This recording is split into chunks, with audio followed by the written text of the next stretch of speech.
I would define self-efficacy as having the willpower or the drive to accomplish any goal you have set in mind.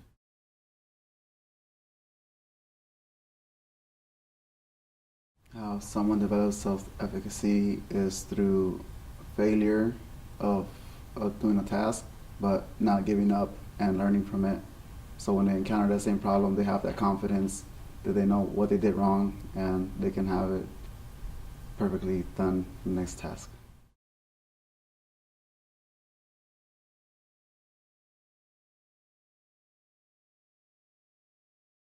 The subject that I could score high on self-efficacy would be art because I spent countless hours just doodling, drawing, shading, sketching lines that I can do a sketch in my mind and have the right shading to everything because it's just naturally to me.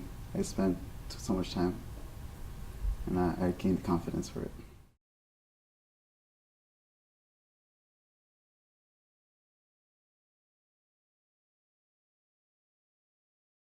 A person's gender or culture could affect their self-efficacy in many ways, especially in cultures where the oldest sibling gets the most attention, like in Japan, and all the younger siblings pretty much don't get any support or affection from the father. And in some other cultures, women are pretty much oppressed, where they're made to believe they can't accomplish anything except for being a housewife.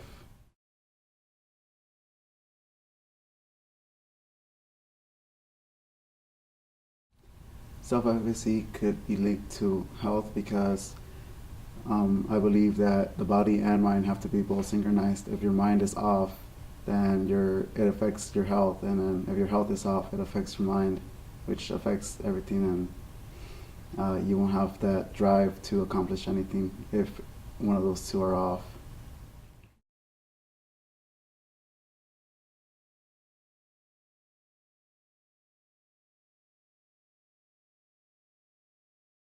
Advocacy has helped me throughout life in many ways, but if you asked me that a few months ago, I would tell you I had none. I didn't have no drive, I didn't have anything. But I think through that, I gave myself hope, which gave me the drive to accomplish anything, and I made drastic changes to better myself. I started working out, I let go of toxic people, and I moved to Santa Clarita recently. And all that has motivated me and inspired me to become more confident and more goal driven. And so far, it's working out pretty well.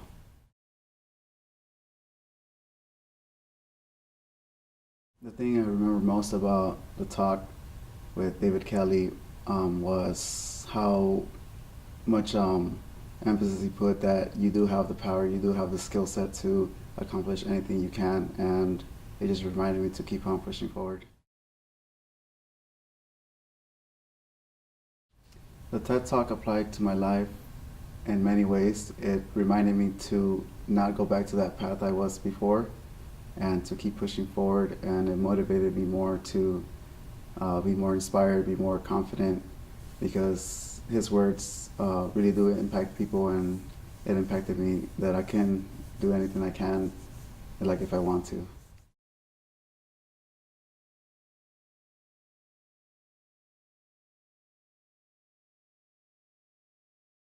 I've had experiences where people would try to put me down or extinguish my fire inside of being a happy-go-getter and very optimistic.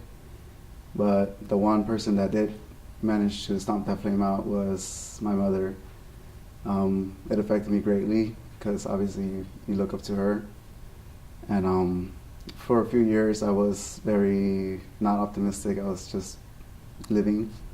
But after a while, I learned to realize not to care what other people think. It's what I think matters, and just do things that make me happy.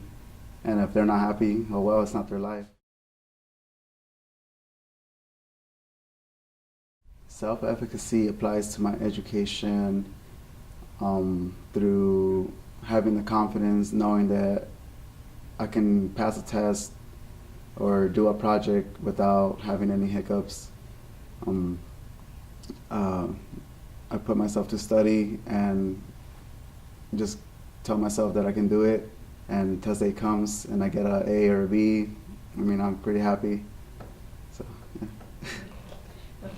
Is there anything else that you would like to add? And if not, that's okay too, but this is Okay, just a moment time.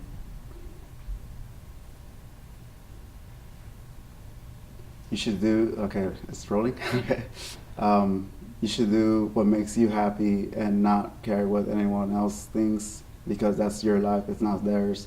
If they say they're proud of you, that's fine, but if they're not proud and they just bash on your accomplishments, you just have to remember, as long as you're happy, like nothing else matters, and you can accomplish anything in the world.